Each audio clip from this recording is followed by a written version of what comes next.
उन्होंने अल्लाह को और ईसा को, मरियम को, तीनों को एक मान लिया और दूसरे गिरोह ने ईसा को अल्लाह का बेटा करार दे दिया। मेरे प्यारे साथियों, अल्लाह का बेटा ही मान लो, थोड़ी देर के लिए तस्लीम कर लो ईसाइयों के इस अकीदे की बुनियाद पर, तो अल्लाह कितना कमजोर नजर आता है कि उसके बेटे को मार दिया जाता है, सूली पे लटका दिया जाता है और अल्लाह अपने बेटे को ही बचा नहीं पाता है। मेरे प्यारे भाइयों, इस अकीदे ने ईसाइयों की बेइज्जती करके रख दी और ईसाइयों को नजरअंदाज करने पर लोगों को मजबूर कर दिया। ईसाइयत छोड़ के आने लगे। आओ हमारे हिंदू भाइयों के पास आ जाइए। आप हिंदू भाइयों में साफ लिखा है, राम महान पुरुषम अस्ति, राम इस संसार के महान पुरुष थे, लेकिन वाल्मीकि रामायण की कोई मानता ही नहीं है। जब आप रामचरितमानस पढ़ेंगे तो उसमें राम को भगवान का दर्जा दे दिया गया है, राम को भगवान और कृष्ण जी को भगवान का दर्जा दे दिया गया है। आज दुनिया में कोई मजहब ऐसा नजर नहीं आता है जिसने अपने यहाँ आने वाले किसी महान पुरुष को इंसान रहने दिया हो। ये इस्लाम है जो रिसालत का सही मफहूम बताता है। उसने साफ तौर पे कहा है कि मोहम्मद रसूलुल्लाह न अल्लाह थे न अल्लाह के बेटे थे, न अल्लाह थे न अल्लाह के बेटे थे, न अल्लाह और मोहम्मद दोनों एक थे। अल्लाह ने अपने बंदों में से नबूवत के लिए उनको चुन लिया है, उनको अपना पैगंबर बना लिया है। अल्लाह का कि नजरे करम इतनी मखलूकात में फिर मोहम्मद अरबी के ऊपर पड़ी और उसी के पास जिब्राइल अमीन को भेज कर इक़रा बिस्मि रब्बिकल लज़ी खलक़ की आयत नाजिल करके उस पर नबूवत की मोहर लगा दी है। वो अपने बंदों में से जिसको चाहता है नबी बना देता है। फिर इस अकीदे की बुनियाद पर कि लोग कहीं अपने अपने लोगों को भगवान का दर्जा दे बैठे, कहीं बाद में आने वाले लोग मोहम्मद रसूलुल्लाह को भगवान का, अल्लाह का दर्जा न दे बैठे, तो अल्लाह ताला ने नबी अकरम की जबान से ये कहलवा दिया कि आए मोहम्मद सल्लल्लाहु अलैहि वसल्लम आप ऐलान कर दीजिए, डंके की चोट पर कह दीजिए, कुल इन्नमा अना बशरुन मिस्लुकुम। आप ये ऐलान कर दीजिए कि आए मोहम्मद सल्लल्लाहु अलैहि वसल्लम कह दीजिए कि मैं तो तुम्हारी तरह का एक बशर हूं। आप अपनी जबान से कहेंगे तो ज्यादा असर होगा। आप अपनी जबान से कहिए, बोल कह दो। क्या कह दूं अल्लाह, मैं क्या कहूं? इन्नमा अना बशरुन मिस्लुकुम, कह दो कि मैं तुम्हारी तरह का एक इंसान हूं। बशर नहीं, मिस्लुकुम, तुम्हारे जैसा। तुम्हारे दो हाथ मेरे भी दो हाथ, तुम्हारे दो पैर मेरे भी दो पैर, तुम्हारे दो कान मेरे भी दो कान, तुम्हारी दो आंखें मेरी भी दो आंखें। तुम चलते हो मैं भी चलता हूँ, तुम्हें भूख लगती है मुझे भी महसूस होती है, तुम खाते हो मैं भी खाता हूँ, तुम्हें अपनी अज़दवाजी जिंदगी के लिए बीवी की जरूरत पड़ती है, मुझे भी पड़ी है, तुम्हारे बच्चे होते हैं मेरे भी बच्चे हैं, तुम्हें दुख सब पहुंचता है मुझे भी पहुंचता है, तुम्हें बीमारी होती है हमें भी बीमार होते हैं, तुम्हें शिफा मिलती है हमें भी शिफा मिलती है। इंसानियत में हाथ पैर नाक कान में चलने फिरने में मैं तुम्हारी तरह का एक इंसान हूँ, लेकिन हाँ मकाम मर्तबे में मैं तुम्हारी तरह नहीं हूँ। यूहा इलैया, मेरी तरफ अल्लाह का पैगाम आता है जो तुम्हारे पास नहीं आता, मेरे पास जिब्रील आते हैं तुम्हारे पास नहीं आते हैं। अल्लाह के तरफ से आने वाले जिब्राइल की तरफ लाने वाले इस पैगाम ने मुझे इतना बुलंद कर दिया, इतना बुलंद कर दिया कि अर्श पर अल्लाह है और अल्लाह के बाद दूसरा मकाम किसी का है तो वो हस्ती है जनाबे मोहम्मद रसूलुल्लाह सल्लल्लाहु अलैहि वसल्लम की। लेकिन ये इंसानियत का फर्क नहीं है, ये मकाम और मर्तबे का फर्क है। आज कौन सा दिन है? संडे। परसों क्या था? जुमा। जुमे से जुमे तक कितना दिन हुआ? एक हफ्ते में कितने दिन होते हैं? 7। अच्छा, रातों दिन में कितने घंटे होते हैं? 24। सैटरडे में भी 24, संडे में भी 24, मंडे में भी 24 और फ्राइडे जुमे को उसमें भी 24।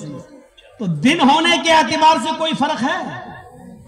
बारिश संडे मंडे को हो सकती है, जुमे को भी हो सकती है। दिन होने के एतबार से कोई फर्क है? नहीं है। लेकिन मकाम और मर्तबे के एतबार से जो फजीलत जुमे के दिन को हासिल है वो किसी और दिन को हासिल नहीं है। बस यही समझ लो, इंसान होने के एतबार कोई फर्क नहीं, लेकिन मकाम और मर्तबे के एतबार से जो दर्जा मोहम्मद रसूलुल्लाह का है वो किसी और का हो ही नहीं सकता। अल्लाह के बाद अगर दूसरा मकाम किसी का है तो वो हस्ती है मोहम्मद रसूलुल्लाह सल्लल्लाहु अलैहि वसल्लम की। अल्लाह के नबी ने ऐलान किया, अपनी ज़बान से कहा, कहो नबी कह दो मैं तुम्हारी तरह का एक बशर हूं। हमारे माँ बाप हैं, नबी के भी माँ बाप थे। बाप का नाम अब्दुल्ला, माँ का नाम आमिना, दादा का नाम अब्दुल मुत्तलिब, चाचा का नाम अबू तालिब। ये सब आपका भी खानदान था। हमारी बीबी होती, नबी की भी बीवियां थी, खदीजा बीवी थी, ज़ैनब बीवी थी, ज़ैनब बिन्त जहश सौदा बीवी थी। मेरे भाइयों, आपकी कई बीवियां थी जिनके नाम हदीसों में देखे जा सकते हैं और पढ़े जा सकते हैं।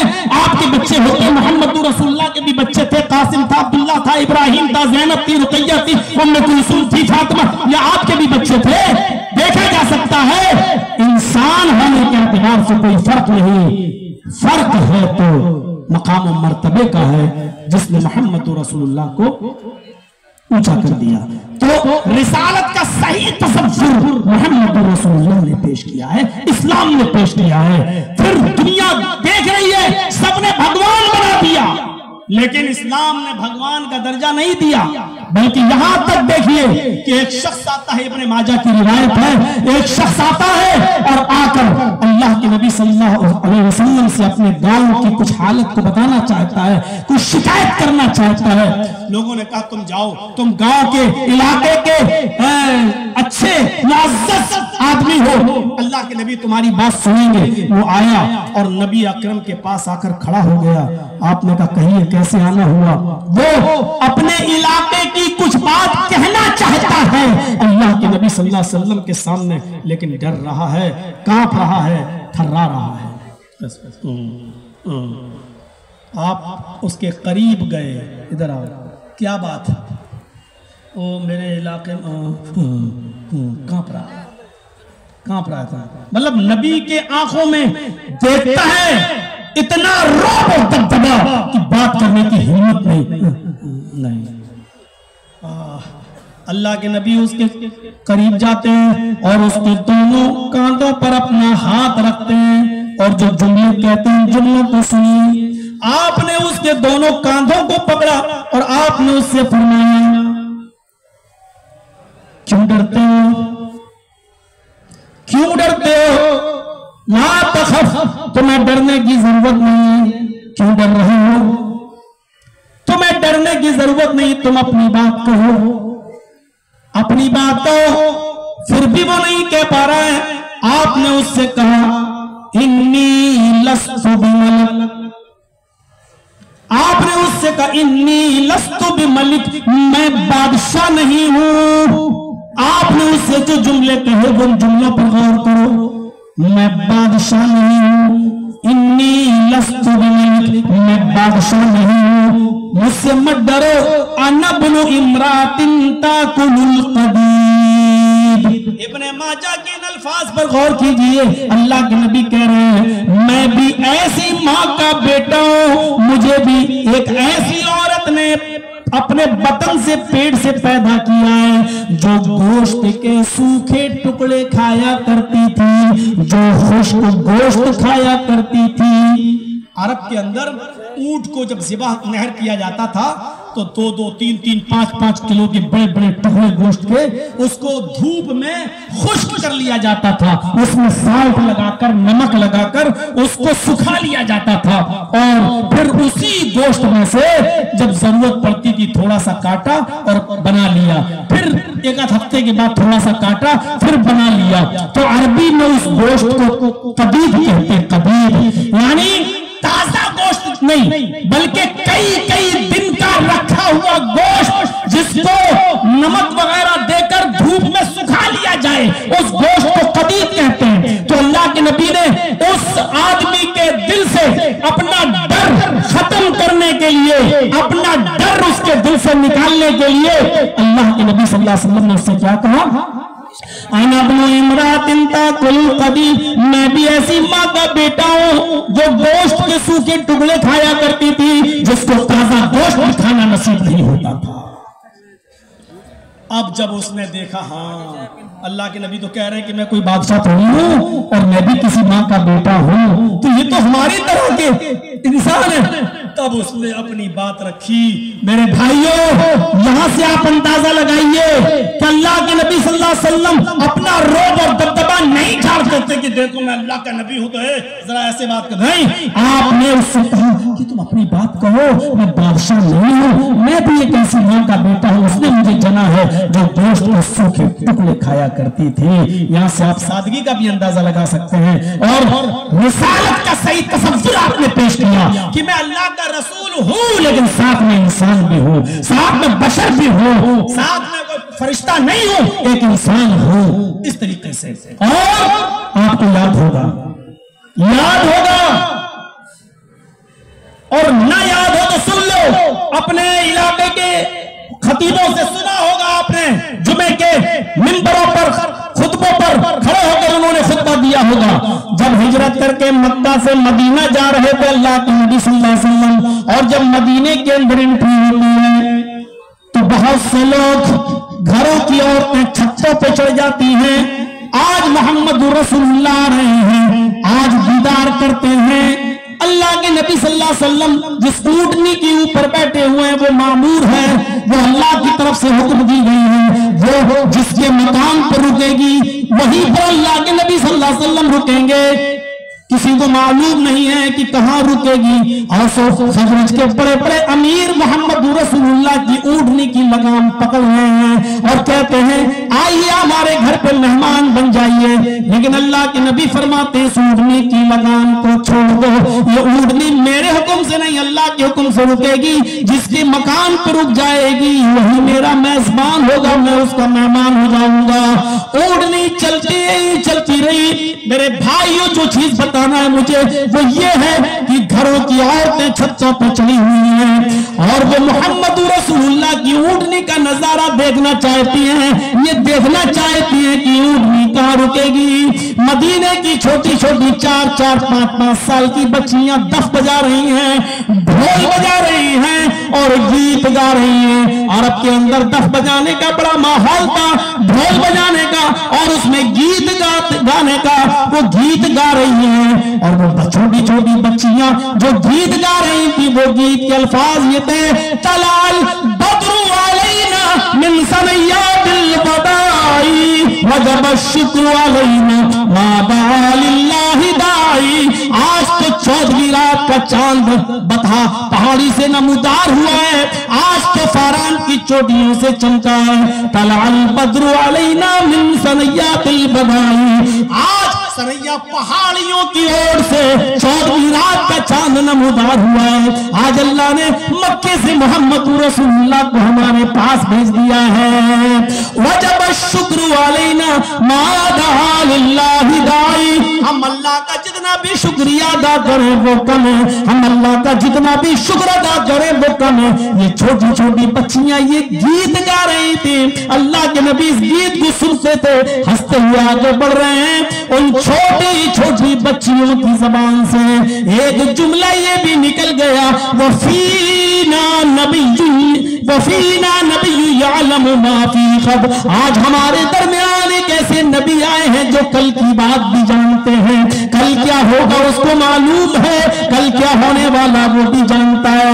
आज हमारे पास ऐसे पैगंबर हैं जो कल की बात भी जानते हैं। अल्लाह के नबी सल्लल्लाहु अलैहि वसल्लम के कानों में जब ये जुमले गए, आप उसी वक्त ऊंटनी से उतरते हैं, नीचे आते हैं, उन छोटी छोटी बच्चियों के पास आकर बैठ जाते हैं और उनसे कहते हैं दाई हाजिल कलिमात, आए बच्चियों इन कलिमात को छोड़ दो, बाद में जो जुमले तुमने पढ़े हैं इनको रोक दो, ये मत पढ़ो, ये जुमले मत कहो, जो पहले पढ़ रही थी वही पढ़ो। तलाल बद्रु अलैना मिन सनयातिल बदाई वजब शुक्र अलैना मा दा लिल्लाहि दाई। इन्हीं जुमलों को पढ़ो, ये आगे वाले जुमले जो तुम पढ़ रही हो वो मत पढ़ो। अल्लाह की कसम मुझे नहीं मालूम कि कल मेरे साथ क्या होगा, कल का भी इल्म मुझे नहीं है। अरे कल तो छोड़ो, मैं मदीने जिस मकसद से आया हूं वहां तक पहुंच भी पाऊंगा या नहीं पहुंच पाऊंगा, मुझे थोड़ी देर के बाद का भी इल्म नहीं है। वफीना नबिय्युन यअलमु मा फी गद, आज हमारे दरमियान ऐसे नबी आए जो कल की बात भी जानते हैं। आपने कहा इन जुम्मों को छोड़ दो, अल्लाह की कसम मुझे नहीं मालूम कि कल तुम्हारे और मेरे साथ क्या मामला किया जाए। छोड़ सकते थे, छोटी बच्ची है, छोड़ सकते थे, छोटी बच्ची है, चलो बड़ी होगी तो अकल आ जाएगी। नहीं, आप ऊंटनी से उतरे, आपने समझाया, क्योंकि आज मौका है। अगर ये अकीदा इनके दिल में बैठ गया तो बड़े होने के बाद भी नहीं दूर होगा। इसलिए बच्चों के दिमाग में पहले तौहीद भरो, इसलिए आप ऊंटनी से उतर गए और उन बच्चियों से कहा इन जुम्मों को छोड़ दो, क्योंकि यही वक्त है उनकी इस्लाह का, यही वक्त है उनके अकीदे की इस्लाह का।